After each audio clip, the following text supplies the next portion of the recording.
welcome to this week's review of the My Hero Academia Vigilantes manga. This week I'm reading the episode titled I'm No Hero, and we kick off this review as always doing these reviews by talking about the positives and the headline positives, all the big things I'm discussing over the course of this video. It was good to see Knuckle Duster being front and centre of the story again. I enjoyed the backstory stuff that we got with number 6, and I'm happy that the story is starting to move again. Before we get too far into the review, just two things very quickly. First of all, it is warm weather at the moment. We're winter, the summer months as such. Windows open, fans on, so if you hear any weird noises, that's where it's coming on. And secondly, a big thank you to everyone who's been liking and subscribing over the past few weeks and months. I know I haven't made reference to it, but still, thank you, and by all means, like and subscribe if you haven't already done so. With that said, I will admit that my last headline positive might feel like damning with faint praise, but that is a bridge that we'll cross when we get there. Oh, you know what? No, forget it. We'll tackle the last point first. Yeah, we're jumping the shark already. We're shaking up the format, but still, I won't lie, but I'm happy that it really does feel like we're genuinely having the story move forward again. Yes, we're still on the day of the Sky Egg attack, however it does feel like we're finally reaching into story elements that will reach far further and echo far further into the wider story than it feels as though we would have otherwise got by this point. And I don't just mean this stuff being matters that will echo forward further into the story of Vigilantes, but this is also stuff that does echo into the story of My Hero Academia more generally, but that is stuff that we'll get onto later. I know that I really shouldn't be praising a story for ultimately doing the very bare minimum of what a story should be doing, that being, running forward and actually having a story that we can latch onto that is moving forward and what have you. But, the guy that writes these, they're not Samuel Beckett, and this isn't Waiting for Godot, so I can't really look the other way for too long with nothing of great substance seemingly not happening. But in all fairness, what we end up getting here is, well, for the past few episodes, it is kind of expected, and in the grand scheme of things, you probably could have done with maybe another episode of wind down stuff, and most people would have been perfectly fine with that, like just cutting to our heroes being at home, more stuff with the delivery man off in the background, being mad that his plan was beat, and then some minor threat that our heroes have to deal with, like a purse snatcher or just some generic goon who might become a monster later on, then maybe some hint of something bigger happening further down the pipeline, and all that would have been fine. It would have been enough. I will admit that by this point I probably would have been a little bit pissed off by it, given just how it feels as though for the past couple episodes we have been spinning our wheels, but by and large that's basically the direction that you could have taken with this. Just pad things out for a little bit further and then get into deeper stuff. But here, that isn't the case. We're getting into the flow of something far bigger, far quicker than I really expected it to, with the kind of large-scale revelation that, whilst it is ultimately expected at the end of the storyline, because here we are at the end of the Sky Egg arc, it is still, like I said earlier on, reaching into a series of events which ultimately will have a life beyond this series, beyond My Hero Academia Vigilantes, as this is material that will lead into future volumes of this series, naturally, given that we're getting into the delivery man's backstory, but it also adds extra weight to events from the main series, My Hero Academia itself, as it further canonizes the second movie. I know that there's some people out there who would rather that we didn't talk about the movies at all, for various different reasons, maybe because they didn't like them, or maybe because they find their placement in the timeline to be a little bit of a bit of a stretch, given how compact this whole 18 month period of time in the series is. But nonetheless, this is an episode that does lean into that second movie. Now, I will keep this spoiler free for anyone who hasn't seen it, but I do recommend that people do see it. But the idea of having modified humans known by only a number is something that those of us who have seen the second movie know has existed within the logic of this series for quite a while. And within the main series, beyond the second movie, there is the implication that other characters might have been possible numbered children too. And I think that in the manga version of the main series, they all but confirm that that is the case, that certain other characters might have been numbered children as well, but I can't confirm that because I've not read the manga at this point. And here we learn in this episode that the delivery man, who shall hereafter be known as number 6, or maybe the delivery man, I forget, that number 6 wasn't just a mentee of Knuckle Duster. He wasn't a subject. He wasn't a student. He just thought that he was. He is someone who was groomed and raised to be Knuckle Duster's successor, albeit without Knuckle Duster / Overclock say so. Of course, given how this is all presented, I don't think this was an arrangement that he was ever really going to consent to. And I do love how this is presented, though of course I'll use the word love rather... Well, you get the idea. I'm not condoning any of this for logical and honest and, sane reasons, but from a storytelling point of view, it's that kind of grim nastiness I do love with stories like this.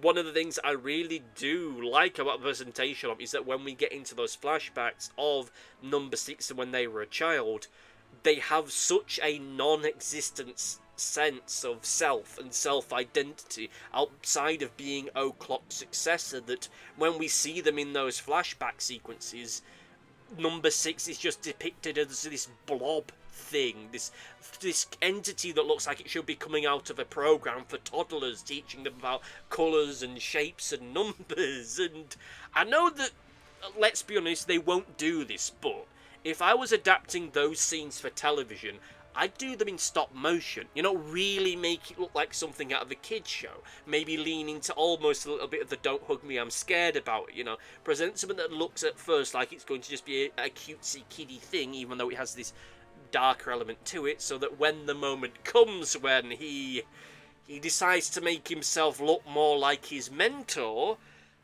that's when things get a lot more horrific and terrifying. Like, I will say, for the anime's credit, it has not shied away from some of the grimmer, grosser and nastier moments from the previous few volumes, even if it has skirted around some of the more lurid moments that were absent in the tail around the period that they were adapting towards the tail end of the series. But still, they have been able to be willing to grasp the thistle on some of the nastier, grosser moments and leaning to something a little bit more like that. I would be fine with, because at the end of the day, beyond how it's ultimately depicted, I again love how twisted all of this is. I find it fascinating. Again, it's the kind of grim nastiness I do enjoy with series like this. Because in the back of your mind, or at least the back of my mind, as all of this has been going on, you imagine what kind of backstory, what kind of history Knuckle Duster and Number 6 will have had. Why is it that Number 6 sees themselves as being O'Clock's successor? Why is it they see them as being their mentor? Was there something between them? Was Number 6 a possible successor to O'Clock and then something went wrong?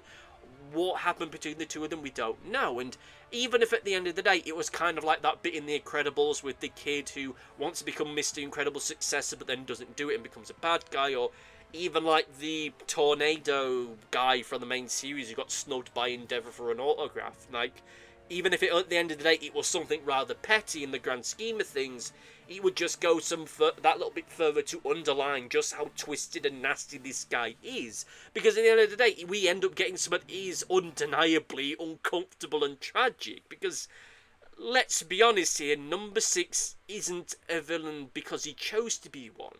They became one because they were groomed to be one. They were fed this steady diet of video and material to warp their mind. They lost all sense of self and adopted this nasty, sinister, toxic identity that just wants to tear down everything down around them. And they do this because they see it as almost a necessary evil. And I say almost necessary evil because they don't see what they're doing as being heroic, and in some regards not even a necessary evil. It's just to justify why they don't like All Might at all. They're not doing all of this because they want to be a better hero or they see All Might as being a possible threat. They're doing it to be a freer person and to be exactly what those who groomed him want him to be. Number 6 is a tragic psychopath. He didn't become the way he is because of society. He didn't become this because of his parents or what they may or may not have done to him, or because of the politics of the time that he grew up in, or because of whatever's happening in his nation or the part of the world that he's from, or because of the culture that he grew up in. And it's not because of some element of hero culture. He ended up this way because he was a pawn in a greater game. He is a character who, as we see in those flashback sequences, who has no sense of self apart from he must be O'Clock's successor. Whether that be O'Clock 2 or 2 o'clock or whatever name or identity that he has to have for himself, that's what he must do, because this character will have spent most of their life living up to this moment thinking that's what he has to do, because he's been groomed and manipulated to thinking that is what he must be, and to get there he must do whatever is necessary to get there. And that is horrifying, because so many of the characters that we see within the main series are the way that they are because of some element of society pressing down on them in some way, shape or form. But here we don't get that. They are not the product, like I say, of the world around them. They are ultimately the product of a very specific scheme. This makes them in many regards similar to Tomura and how they ultimately came to be the way that they are. Tomura becomes the way that he is because he was groomed and manipulated to become like that. And the same is said here when it comes to number 6. It is a tragic situation, and that he is, like I say, just this pawn in a greater game. A game that, in this episode, almost came to a rather abrupt end at the hands of the man that he was designed to be the successor to. He was almost killed by Knuckle Duster if it weren't for that darn bird. I will be honest, I'm not keen on how all that plan panned out. Not necessarily because I think that number 6 is a character that I think needs to be killed off or ended or anything like that, but it's one of those moments that feels a tad too coincidental. Like, it just so happens at that exact moment when Knuckle Duster was just about to take the shot, a bird happened to fly by, and it ended up creating the scenario that we have before us. I'm not happy that that's the way that things turned out, but as I said in the previous review, it was clear that he wasn't going to take him down in this volume or in these few episodes. Like, if this was a case of something that was going to be the moment where the delivery man, number 6, whatever you want to call him, was going to get killed off or defeated, you'd have it happening towards the end of the volume, not towards the start of it. But hey, if you're reading this on a weekly thing without the benefit of having the volumes, yeah, there's a little bit more jeopardy there, but for me in the here and now, it was a case of, yeah, this isn't going to happen. But still, hey, maybe in a few years' time I'll get around to doing a what if with, oh, what if Knuckle Duster actually plugged him, but still, it is great to see, beyond anything else, Knuckle Duster being front and centre with the events here.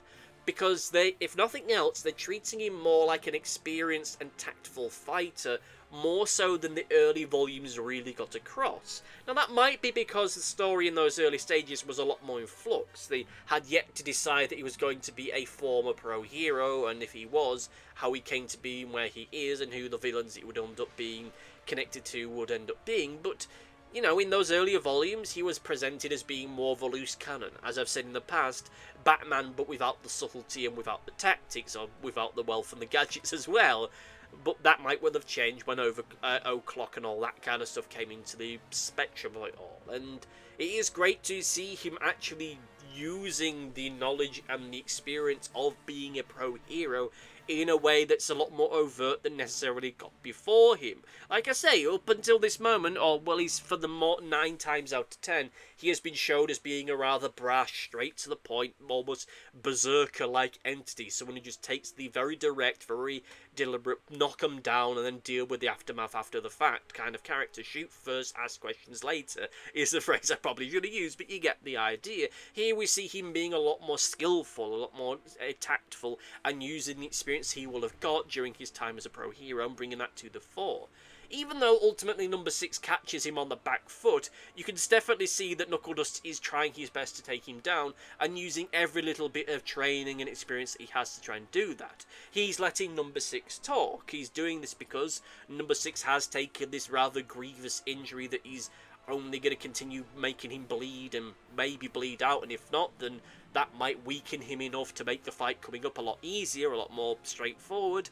Knuckle Duster is keeping him talking so he can gather up as much information as he possibly can do in the event that this injury does end up killing number 6 before he has a chance to actually learn anything of value. And it gives Knuckle Duster time to get his backup plans in order so that he can try and disrupt and weaken number 6 for a possible final confrontation, as we see with the recording that plays next to number 6, which, We'll discuss that in greater detail later on, but it does again show just how tactful a fighter that Knuckle Duster is, because at the end of the day, he knows that number 6 has his power, so he knows all the weaknesses and flaws that he's going to end up having in there.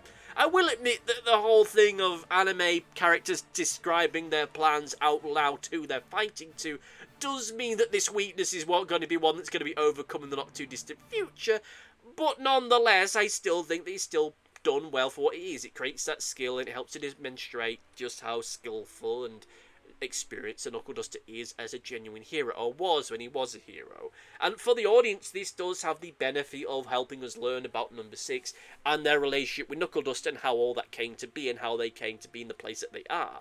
For Knuckle Duster, this is just all part of the scheme to try and take down number 6 and get him himself into the best position to force a mistake from number 6 to capitalise on it. Which he technically manages to do, though maybe not to the extent he wanted to, and that leads to him taking the nuclear option and blowing up the building, and we'll soon see how all that hangs out next week. Or possibly in the next few days, depending on when and where I'm going to be recording and doing all this stuff, because I'm changing how I record all these things. I'm recording them at least a week ahead of time. But anyway, with all that said, let's get into the negatives, and for me, there are two issues. First is a minor issue, which is the fact that when we had that scene where Knuckle Duster is playing that super fast recording and Overclock, that's the villain name they've got them, but we'll give them number 6 as their name.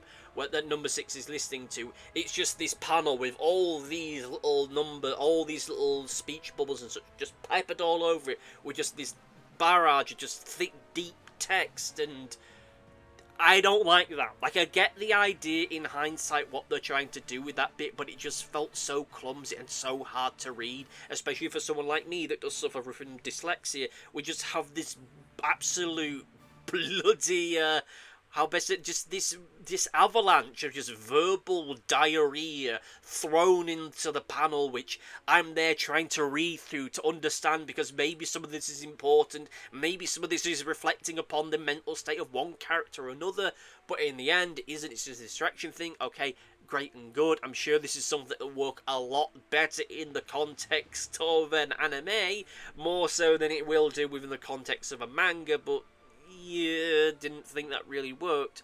And the bigger thing for me, and I suppose this is just hanging off that as well, is that a lot of the speech bubbles in this particular episode of the manga, it wasn't clear who was talking in certain instances. Like, you get the little tail thing that points to who's talking and what direction they are. And there are frequent moments within this particular episode where it isn't clear. There isn't an arrow that's pointing off to the other side of the panel to indicate it's a different character. So there are moments where the speech just becomes muddled and confused, and for a moment there was a part of me that's thinking, oh yeah, they're doing that because they're talking to number 6, they're talking to the delivery man, and they're an unhinged character, but then it became clear to me, no, that's supposed to be Knuckle Duster that's speaking.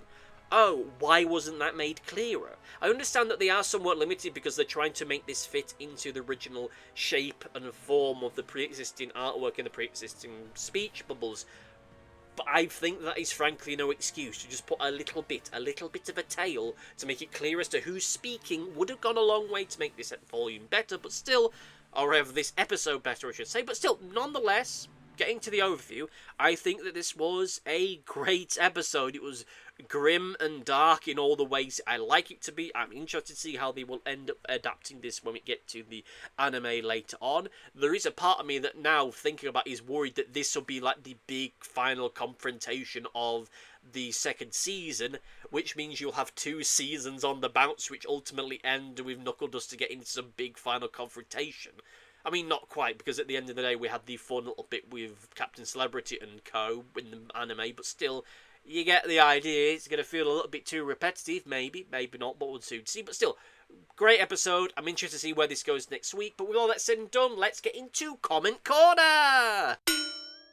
It's time for Comment Corner, and I'm having to re-record this one because when I recorded Comment Corner just a few moments ago, I'd accidentally turned the echo on my microphone on, so re-recording it so it doesn't sound as though I'm recording this from within a cave. Our comment this week comes from Big X1 once again, who says the volume starts to get more interesting after this. It's of course referring to the previous episode.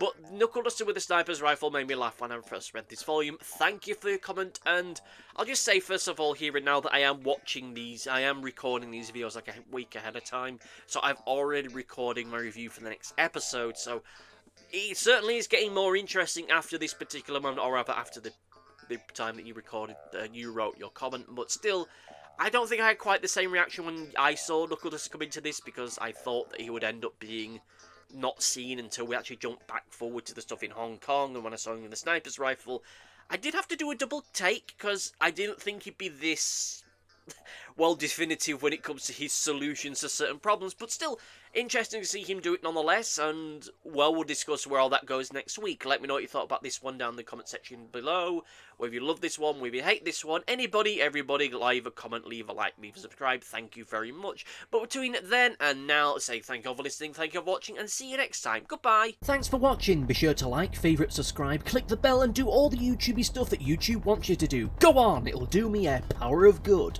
Until next time, my friends, goodbye!